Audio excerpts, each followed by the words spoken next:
இன்னைக்கு நம்ம பார்க்க போறது எக்கனாமிக்ஸ். டிஎன்பிஎஸ்சியை பொறுத்த வரைக்கும் எக்கனாமிக்ஸ் அப்படின்றது ரொம்ப முக்கியமான பார்ட். அதுவும் இப்போ சிலபஸ் அப்டேட் பண்ணதுக்கு அப்புறமா எக்கனாமிக்ஸு தமிழ் அட்மினிஸ்ட்ரேஷனையும் ஒன்றாக்கியிருக்காங்க. ஸோ இது ரொம்ப இம்பார்ட்டன்ட் இப்போ. ஓகேவா? முன்னாடி நம்ம ஸ்கிப் பண்ணோம். ஒரு சில கான்செப்ட்ஸ் கஷ்டமாக இருந்தது அப்படின்னு. பட் ஹியர் ஆஃப்டர் நம்ம அதை ஈஸியாகவே படிக்கலாம். அண்ட் இங்கே நம்ம என்ன பண்ண போகிறோம் அப்படின்னா, அதை நம்ம எப்படியெல்லாம் கான்செப்ட்ஸ்லாம் பிரித்து ஈஸியாக படிக்கிறதுக்கு நம்ம ஹெல்ப் பண்ண போகிறோம். ஸோ அதான் பார்க்க போகிறோம். Okay, what is economics? பேசிக்காக எக்கனாமிக்ஸ்னா என்ன? நமக்கு தெரியும் இல்லையா? நம்ம இத்தனை நாளாக படித்தது படி எக்கனாமிக்ஸ் அப்படின்றது வந்து it is the study of individuals. அதாவது ஒரு ஒரு பர்சன் இருக்காங்க. இப்போ நம்ம வீட்டில் இருக்கோம். இப்போ நம்ம அப்பா என்ன பண்ணுவாங்க? ஒரு வேலைக்கு போவாங்க. அவங்க ஒரு சம்பளம் நமக்கு வாங்குவாங்க. அதை வச்சு நம்ம வீட்டில் ஃபேமிலி ரன் பண்ணுவாங்க. அந்த ஃபேமிலி ரன் பண்ணுறோம் அப்படின்னாக்கா அதுக்கு ஒரு சில எக்ஸ்பென்சஸ்லாம் யூஸ் பண்ணுவோம். நம்ம எதுக்கு செலவு பண்ணோம்? நமக்கு வந்த வருமானம் எவ்வளோ? எவ்வளோ செலவு பண்ணோம்? எவ்வளோ நம்ம சேர்த்து வச்சிருக்கோம்? ஸோ இவ்வளோ தான் எக்கனாமிக்ஸ் பேசிக்காக சொல்லணும் அப்படின்னா. இது ஒரு இண்டிவிஜுவல் பொறுத்தது.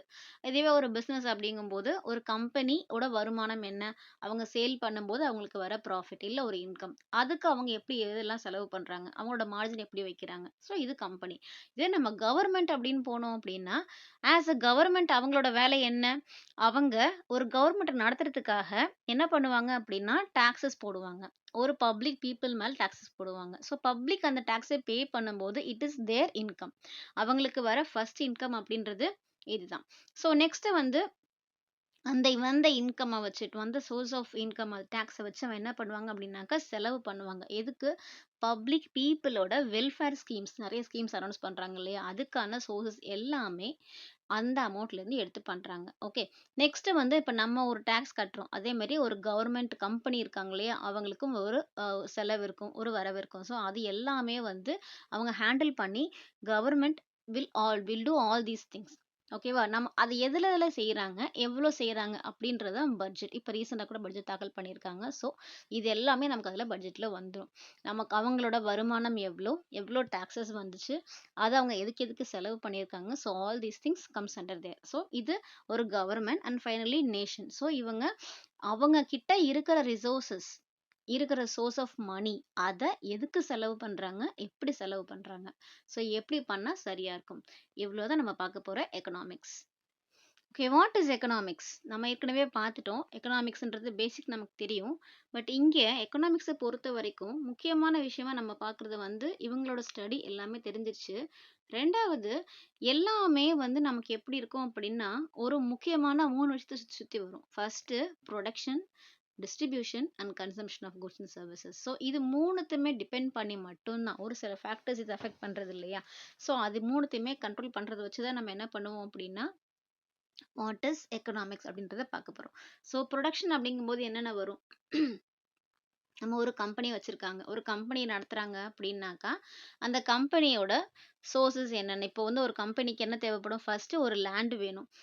அண்ட் அதாவது அந்த கம்பெனில ஒர்க் பண்றதுக்கு லேபர், லேண்டு, லேபர். அதுக்கப்புறம் ஒரு கம்பெனி அப்படின்னு ஆரம்பிக்கணும்னாலே அதுக்கு ஒரு முதல் அமௌண்ட் போடுவோம் இல்லையா? ஸோ அதை நம்ம என்ன சொல்லுவோம்? கேபிட்டல். ஸோ இந்த மாதிரி லேண்டு, லேபர், கேபிட்டல் இந்த மாதிரி முக்கியமான ஃபேக்டர்ஸ் எல்லாம் டிபெண்ட் பண்ணி மட்டும்தான் அந்த ப்ரொடக்ஷன் அப்படின்றதே இருக்க போகுது. ஓகே, ஸோ இது first factors of production. Next, அதுக்கப்புறம் டிஸ்ட்ரிபியூஷன். டிஸ்ட்ரிபியூஷன் அப்படின்னா, நான் ஒரு பொருளை செஞ்சு நான் என் வீட்லயே வச்சிருந்தாக்கா அது எனக்கு வருமானம் கொடுக்குமான்னா கொடுக்காது. ஸோ நான் என்ன செய்யணும்? கொண்டு போய் மார்க்கெட்ல கொடுக்கணும். அதுதான் டிஸ்ட்ரிபியூஷன். ஸோ மார்க்கெட்ல நான் கொண்டு போய் குடுத்து, அந்த மார்க்கெட்ல இருந்து ஒரு கஸ்டமர் கைக்கு அது போகுறது மாரியான ஒரு செய்யணும். இப்ப வந்து நெறைய ஆன்லைன் மார்க்கெட்டிங் வந்துருச்சு.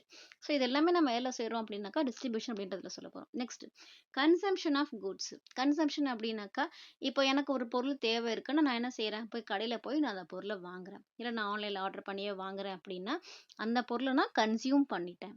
அதுதான் என் கஸ்டமர் கைக்கு போறது மட்டும் தான் நம்ம என்ன சொல்லுவோம்? கன்சம்ப்ஷன் அப்டின்னு சொல்லுவோம். நெக்ஸ்ட், ஸோ இதெல்லாம் எதுக்கு செய்யணும்? எக்கனாமிக்ஸ் பொறுத்த வரைக்கும், இதில எனக்கு செஞ்சு எனக்கு என்ன கிடைக்க போகுது அப்படின்னா, தி அல்டிமேட் கோல் என்ன அப்படின்னா, என்னோட ஸ்டாண்டர்ட் ஆஃப் லிவிங் பீப்பிளோட ஸ்டாண்டர்ட் ஆஃப் லிவிங் நமக்கு இதில அதிகமாகுது. இப்போ நான் ஏற்கனவே வந்து நான் நடந்து போயிட்டுருந்தேன் அப்படின்னா, இப்போ நான் ஒரு கார்ல போறேன். முன்னாடி ஒண்ணொண்ணுத்துக்குமே வந்து நான் என்ன பண்ணுவேன், கடைக்கு போய் ஜாமான் வாங்கிட்டு இருந்தேன். இப்போ நான் ஆன்லைன்ல ஆர்டர் பண்ணாலும் எனக்கு கிடைக்குது. ஸோ என்னோட ஸ்டாண்டர்ட் ஆஃப் லிவிங் அதிகமாயிருக்கு. அண்ட் செகண்ட் திங் வந்து இதுலயுமே ஒரு சில இஷ்யூஸ் வரும். ஒரு பிசினஸ் அப்படின்னாலோ, ஒரு ஃபேமிலினாலோ, ஒரு கவர்மெண்ட்னாலோ அதுல இருக்கிற இஷ்யூஸ் வரும். ஸோ அதையும் நம்ம ஹேண்டில் பண்ணி நம்ம வெளில கொண்டு வர போறோம். அண்ட் இதுல முக்கியமான விஷயமே, it aims to use the efficient use of scarce resources. எனக்கு என்னென்ன சோர்சஸ் இருக்கோ, அது கம்மியா இருக்குன்னா, அத நான் எஃபிஷியன்ட்டா எப்படியெல்லாம் யூஸ் பண்ணலாம். ஒரு சில விஷயங்கள் அதிகமா கிடைக்கும். ஒரு சில இடத்துல ஒரு கம்மியா கிடைக்கும். ஸோ அது எனக்கு கிடைக்கிற ரிசோர்ஸ் என்னவோ, அத வச்சு நான் ஒர்க் பண்றேன். அப்படிங்கிறத நம்ம என்ன சொல்றோம் அப்படின்னா, எக்கனாமிக்ஸ் பேசிக். நெக்ஸ்ட் எக்கனாமிக்ஸ் பொறுத்தவரைக்கும் நம்ம முக்கியமான கான்செப்ட்ஸ் பேசிக்ஸ் பார்த்துட்டு இருக்கோம். இதுல இப்ப என்ன நம்ம பண்ண போறோம் அப்படின்னா, production, distribution, consumption. So production அப்படிங்கும்போது நான் சொன்னதுதான். Creating of goods. நம்ம லேண்டு, லேபர் கேபிட்டல் யூஸ் பண்ணி ஒரு ப்ராடக்ட் இல்ல ஒரு கூட்ஸை கிரியேட் பண்றோம். That is production. And distribution அப்படிங்கும்போது the product is to be get to the market. மார்க்கெட்டுக்கு அது போகணும். அதுக்கப்புறமா சப்ளை செயின்ஸ் மூலமா அது வந்து அந்தந்த ஊருக்கு, இப்போ நான் ஒரு இது ப்ராடக்ட் வந்து நான் ஒரு சென்னையில செய்றேன் அப்படின்னாக்கா, எனக்கு அது இங்க கஸ்டமர் இல்லன்னா, எனக்கு சென்னையில இருக்கிறவங்க தேவைப்படுது அப்படின்னு சென்னைக்கு நான் கொண்டு போய் அத குடுக்கணும். அதுதான் என்னோட டிஸ்ட்ரிபியூஷன் பாயிண்ட். ஸோ அங்க இருக்கிற யாரோ ஒரு கன்சியூமர் வந்து அத யூஸ் பண்றாங்க இல்லையா? That is consumption. ஸோ அவங்களோட தேவைக்காக, அவங்களோட satisfying to the needs for the customer, அவங்களுக்காக நான் குடுக்கறது தான் நம்ம என்ன சொல்லுவோம் அப்படின்னா, கன்சம்ப்ஷன். ஓகே. நான் இப்ப எக்கனாமிக்ஸ் அப்படின்னா என்னன்னு 90% பார்த்துட்டேன். இப்ப நான் என்ன பண்ண போறேன் அப்படின்னா, எக்கனாமிக்ஸ்ல முக்கியமான 3 செக்டார்ஸா இருக்கு. 3 செக்டார்ஸா நம்ம அத பிரிப்பாங்க. ஃபர்ஸ்ட் வந்து பிரைமரி செக்டார். பிரைமரி செக்டார் அப்படின்றது எனக்கு என்ன வரும் அப்படின்னா, நான் ரா மெட்டீரியல் அப்படியே எடுத்து, அதாவது எனக்கு கிரவுண்ட்ல இருந்து கிடைக்கிற ரா மெட்டீரியல் அப்படியே எடுத்து நான் யூஸ் பண்றேன் அப்படின்னா, அதான் பிரைமரி செக்டார். ஃபர்ஸ்ட் எனக்கு இதுல வரப்போறது அக்ரிகல்ச்சர். அக்ரிகல்ச்சர் அப்படிங்கும்போது நான் என்ன செய்ய போறேன்? நான் இப்போ ஒரு சுகர் கேன் ஃபேக்டரியோ, இல்ல ஒரு காட்டன் ஃபேக்டரியோ இருக்கு அப்படின்னா, நான் வந்து ஒரு காட்டன் ஃபேக்டரிக்கு நான் காட்டன நிலத்துல இருந்து எடுத்து என் ஃபேக்டரிக்கு நான் கொண்டு வருவேன். அந்த ஃபர்ஸ்ட் பேசிக் ப்ராசஸ் நடக்குது இல்லையா? இதுதான் நான் அக்ரிகல்ச்சர் சொல்றேன். ஸோ எனக்கு அதுதான் பிரைமரி. இதுக்கு முன்னாடி வேற எதுவுமே கிடையாது. ஸோ இது எனக்கு பிரைமரி. ஓகேவா? ஸோ அக்ரிகல்ச்சர் வந்து என்ன செய்றோம் அப்படின்னா, ரா மெட்டீரியல் எடுத்து நம்ம டைரக்ட்டா நம்ம கன்சியூம் பண்ண போறோம். ஐ மீன் கன்சியூம் அப்படிங்கும்போது நான் ஃபேக்டரிக்கு நான் எடுத்துட்டு போறேன். அது first. And second thing mining. Mining அப்படின்றது நம்ம இப்ப வந்து நெறைய மினரல்ஸ் இருக்கு. ஆனா மினரல்ஸ் டைரக்ட்டா மண்ணுலருந்து கிடைக்குதான்னா கிடையாது. அது எப்படி இருக்கும் அப்படின்னா, மிக்ஸ் ஆயி இருக்கும். ஓர் ஃபார்ம்ல இருக்கும். அத என்ன செய்வாங்க மைனிங் அப்படிங்கும்போது, அத அதுலருந்து பிரிச்சு எடுப்பாங்க. இப்ப நெய்வேலியில பார்த்தீங்க அப்படின்னா, லிக்னைட் அப்படின்றது இருக்கு. நம்ம அப்படியே எடுத்து யூஸ் பண்ண முடியுமான்னா முடியாது. It has to be purified. It has to be separated. Okay. Next அத செப்பரேட் பண்ணதுக்கு அப்புறமா தான், இப்போ ஒரு அயனோ, இல்ல ஒரு காப்பரோ நம்ம என்ன பண்ணுவோம், கொஞ்சம் கொஞ்சமா பிரிச்சு நெறைய ப்ராசஸ் போய் நம்ம அத கடைசியா யூஸ் பண்ண போறோம். ஸோ ஃபர்ஸ்ட் பேசிக் ப்ராசஸ் நான் ரா மெட்டீரியல் அப்படியே கொண்டு வரேன் இல்லையா? ஸோ இது மைனிங் அப்படின்றது பிரைமரி செக்டர். அண்ட் ஃபிஷிங் சொல்லவே வேணாம். ஸோ ஃபிஷ் டைரக்ட்டா நம்ம நேச்சர்ல இருந்து எடுத்து யூஸ் பண்றோம். ஸோ இது 3மே எதுல வருது அப்படின்னா, எனக்கு பிரைமரி செக்டார்ல வருது. நெக்ஸ்ட் வந்து செகண்டரி செக்டார். செகண்டரி செக்டார் அப்படிங்கும்போது, நான் ஃபர்ஸ்ட் எக்ஸாம்பிள் சொன்ன மாதிரி, நான் காட்டன எடுத்து ஃபேக்டரிக்கு அனுப்பிச்சுட்டேன். ஃபேக்டரியில எனக்கு என்ன கிடைக்கும் அப்படின்னா, நூல் தான் கிடைக்கும். பட் எனக்கு டெக்ஸ்டைல், அதாவது ஒரு கிளாத்தா வேணும் அப்படின்னா, அந்த நூல நான் ஒரு மெட்டீரியலா, ஒரு துணியா நான் மாத்தணும். அதுதான் என்னோட மேனுஃபேக்சரிங் செக்டார். ஓகே. அதே மாரி இப்ப நான் மைனிங்ல இருந்து மண்ணோ, கல்லோ எடுக்கிறேன் அப்படின்னா, அந்த கல்ல நான் கன்ஸ்ட்ரக்ஷனுக்கு யூஸ் பண்ணி தான் நான் பில்டிங் கட்டப் போறேன். பில்டிங் என்னோட எண்ட் ப்ராடக்ட். ஸோ நடுவுல நான் கன்ஸ்ட்ரக்ஷன் பண்றேன் இல்லையா? இது என்னோட செகண்டரி செக்டார். மேனுஃபேக்சரிங் இண்டஸ்ட்ரீஸ் எல்லாமே இதிலேயே கவர் ஆகி வந்துரும். ஸோ அது வந்து என்ன பண்ணுது, டைரக்ட்டா ரா மெட்டீரியல் யூஸ் பண்ணாது. அது ஒரு பை ப்ராடக்ட்ட யூஸ் பண்ணி எனக்கு அது அடுத்த ப்ராடக்ட் எனக்கு தரப்போகுது. இத இந்த செகண்டரி செக்டார் அப்படின்னு நம்ம சொல்றோம். Next tertiary sector. Tertiary sector அப்படின்றது ஒண்ணுமே கிடையாது. Retail, transportation, finance. பேசிக்கா இத வந்து சர்வீஸ் செக்டார்ன்னு சொல்லுவாங்க. டெர்ஷரி அப்படிங்கும்போது நமக்கு ஃபர்ஸ்ட் என்ன வரும் அப்படின்னா, இப்போ நான் ஒரு எக்ஸாம்பிள் டிரான்ஸ்போர்ட்டேஷன் எடுத்துக்கிட்டா, இப்போ நம்ம வந்து காட்டன் ஃபேக்டரி சொன்னோம் இல்லையா? எனக்கு காட்டன்ல அதாவது பருத்தி கொண்டு வந்தாங்க. பருத்தி நூலா கிடைச்சது. நூல நான் ஒரு கிளாத் ஆக்கிட்டேன். நான் மேபி ஒரு கிளாத்லேருந்து ஒரு மெட்டீரியலா, ஒரு ட்ரெஸ்ஸாவே நான் ஆக்கிட்டேன் அப்படின்னா, எனக்கு அந்த ட்ரெஸ்ஸா இருக்கிறது ஃபேக்டரியில இருக்கு. அது எங்க போகணும்? மார்க்கெட்டுக்கு போகணும். ஸோ அந்த டிரான்ஸ்போர்ட்டேஷன் அப்படின்றது இல்லாம அந்த ப்ராடக்ட்டே முடியாது. ஸோ அந்த டிரான்ஸ்போர்ட்டேஷன் அப்படின்றது என்னோட டெர்ஷரி செக்டர். அதிலேயே ஃபினான்ஸ், ரீட்டெயிலிங் நிறையவே இருக்கு. ஸோ ஒண்ணுமே வந்து அந்தந்த இடத்துக்கு தேவைப்படுற மாதிரி நம்ம டெர்ஷரி செக்டர் நமக்கு கண்டிப்பா யூஸ் ஆகும்.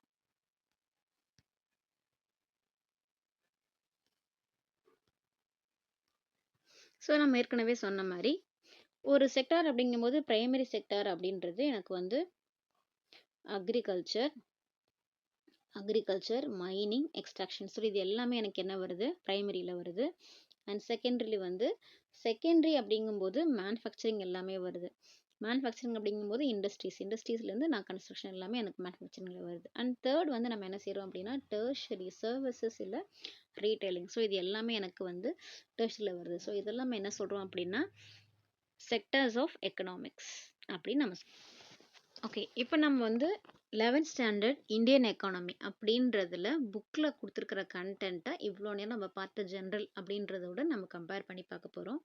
ஸோ எனக்கு என்ன கொடுத்துருக்காங்க அப்படின்னா நேச்சர் ஆஃப் இந்தியன் எக்கானமி அப்படிங்கிறதோட ஃபுல் கான்செப்ட் நமக்கு இதில் தான் கவர் ஆகுது. இங்கே ஒரு கோட் கூட கொடுத்துருக்காங்க பாருங்கள், India will be a global player in digital economy அப்படின்றது சுந்தர் பிச்சையோட ஸ்டேட்மெண்ட். ஸோ உங்களுக்கு தெரியும் கூகுளோட சிஇஓ அவர் தான். அண்ட் நெக்ஸ்ட்டு நமக்கு வந்து ஃபர்ஸ்ட் என்ன கொடுத்துருக்குறாங்க, க்ரோத்னா என்ன, டெவலப்மெண்ட்னா என்னன்னு கொடுத்துருக்காங்க. க்ரோத் அப்படின்றது இந்தியாவில் பொதுவாகவே இன்னைக்கு நிலைமைக்கு நம்ம ஒரு கண்ட்ரியோட க்ரோத் அப்படின்றது எதை வச்சு சொல்கிறோம் அப்படின்னாக்கா just nothing but the gross domestic product, ஜிடிபின்னு ஒரு டேர்ம் சொல்லிட்டு இருக்கிறோம் இல்லையா. ஸோ அதோட என்ன அதுக்கு மீனிங் வரணும் அப்படின்னாக்கா கிராஸ் டொமஸ்டிக் ப்ராடக்ட். நம்ம ஒரு கண்ட்ரியோட நேஷனல் இன்கம், தேசிய வருமானம் அப்படின்னு சொல்லுவாங்க. அந்த தேசிய வருமானம் எதை வச்சு கணக்கிடப்படுது அப்படின்னா ஜிடிபி வச்சு தான் நம்ம அதை மெஷர் பண்ணுறோம். ஓகே. நெக்ஸ்ட் வந்து அந்த ஜிடிபி அப்படின்றது எதோட வேல்யூ அப்படின்னா டோட்டல் மானிட்டரி வேல்யூ. அதாவது ஒரு கண்ட்ரியில் பர்டிகுலரி ஒரு 1 இயரில் மொத்தமாக ப்ரொடியூஸ் பண்ணப்பட்ட கூட்ஸ் அண்ட் சர்வீசஸ் இதை பொறுத்து தான் நமக்கு என்ன வருதுன்னா ஜிடிபி அப்படின்றதே நமக்கு வருது.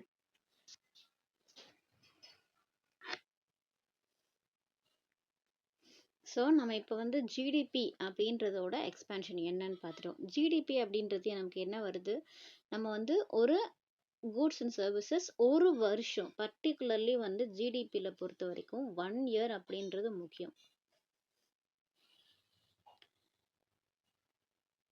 ஸோ 1 இயரில் வந்து அவங்க எவ்வளோ ப்ரொடியூஸ் பண்ணுற குட்ஸ் அண்ட் சர்வீசஸ் எல்லாத்தையுமே நம்ம என்ன பண்ணுவோம், இதில் நம்ம கேல்குலேட் பண்ணுவோம்.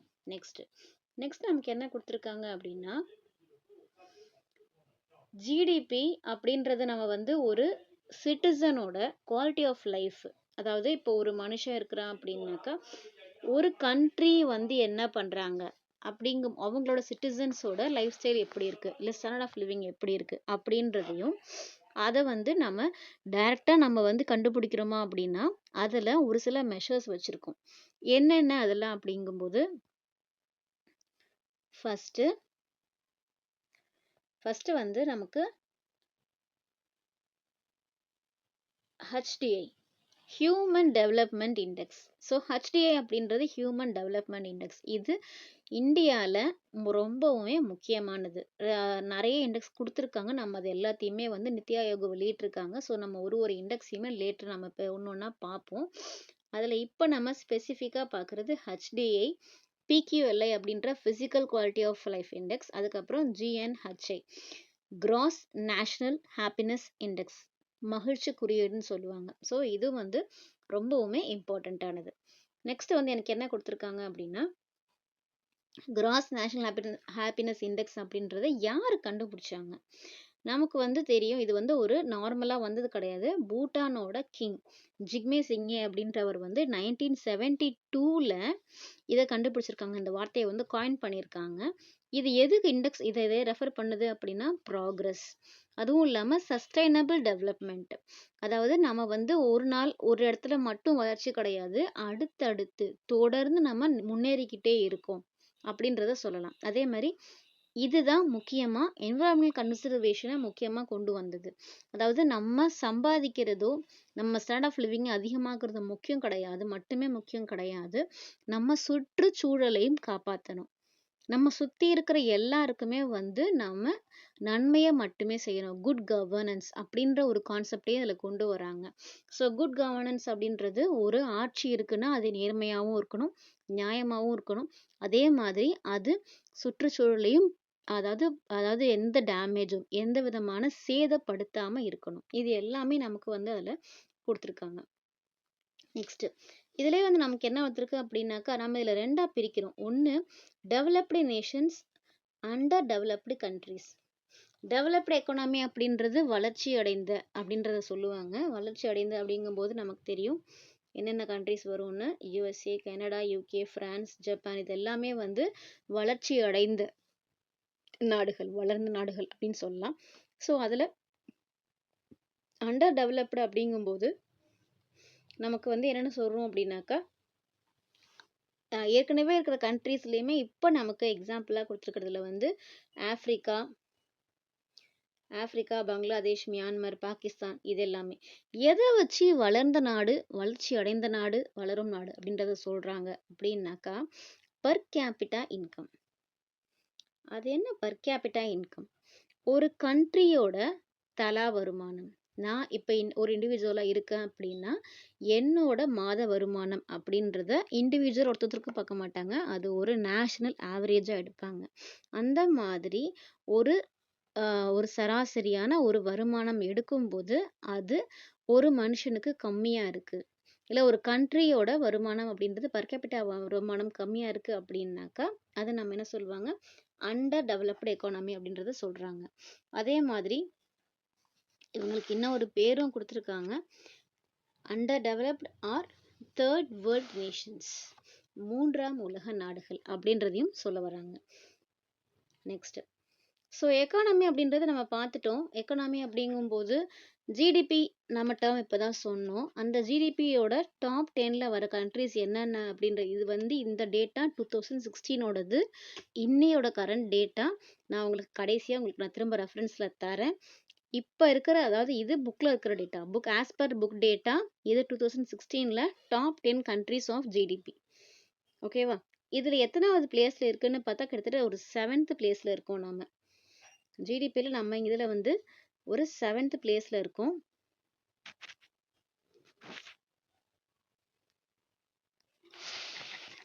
US, China, Japan, Germany, UK இவங்க எல்லாருக்கும் அடுத்து இந்தியா கிட்டத்தட்ட 7th பிளேஸில் இருக்கு. பட் ஆஸ் பர் 2025-26 டேட்டா படி ஃபினான்ஷியல் இயர் 2026ல் we are going to be the 4th nation. அதாவது 5th இருக்கிறதா அன்அஃபிஷியலாக சொல்கிறாங்க, ப்ராபப்ளி பை 5th. அண்ட் இந்த financial இயர்லேயே we will be 4th. நம்ம வந்து என்ன பண்ண போகிறோம் அப்படின்னா we will be surpassing Japan and Germany. இவங்க 2 பேரையுமே பின்னுக்கு தள்ளி நாம முன்னேறிட்டு இருக்கோம் அப்படின்றது இப்போ கரண்ட் டேட்டா. ஓகே, ஸோ நம்ம இப்போ எந்த அளவுக்கு டெவலப் ஆயிருக்கோம் அப்படின்றத நீங்களே பார்த்துக்கோங்க. நம்ம 7th இருந்திருந்தோம், இப்போ நம்மளோட இந்த அளவுக்கு நம்ம வந்திருக்கோம். ஓகே, ஸோ இதில் வந்து ஒரு சில விஷயங்கள் கொடுத்துருக்காங்க. டெவலப்டு எக்கானமியில் என்னென்ன இருக்கணும் அப்படின்னாக்கா national income, per capita income, standard of living, employment of resources, full employment of resources. இந்த வார்த்தை ரொம்ப முக்கியம். ஃபுல் எம்ப்ளாய்மெண்ட் அப்படின்னா என்னோட ரிசோர்ஸ் என்னென்ன? இப்போ எனக்கு தமிழ்நாடு இருக்குது அப்படின்னா அதோட ரிசோர்ஸ் என்ன அப்படின்னா வந்து அக்ரிகல்ச்சருக்கு நிலம் இருக்குது, ஒரு சில இடங்களில் மலை இருக்குது. அந்த மலையில் நான் என்ன பண்ணுறேன், மலையை வந்து குடஞ்சு நான் வந்து மைனிங் பண்ணுறேன். ஸோ எனக்கு மினரல்ஸ் கிடைக்குது. நான் கன்ஸ்ட்ரக்ஷனுக்கு யூஸ் பண்ணுறேன், அது இன்ஃப்ராஸ்ட்ரக்சருக்கு நான் எடுத்துகிட்டு போகிறேன். அப்போது அதை வச்சு நான் சம்பாதிக்கிறேன். என்னோட ரிசோர்ஸஸை நான் ஃபுல்லாக யூஸ் பண்ணிட்டேன் அப்படிங்கிறது தான் வந்து ஃபுல் எம்ப்ளாய்மெண்ட் அப்படின்னு சொல்கிறாங்க. அதே மாதிரி இண்டஸ்ட்ரியல் செக்டார் அப்படின்றது நிறைய மேனுஃபேக்சரிங் கம்பெனிஸ் இருக்கிறது and high level of technology. So technology வந்து நமக்கு நிறைய அட்வான்ஸ்டு திங்ஸ் யூஸ் பண்ணும்போது நம்மளோட கண்ட்ரி எப்போவுமே டெவலப்டாக இருக்கும்.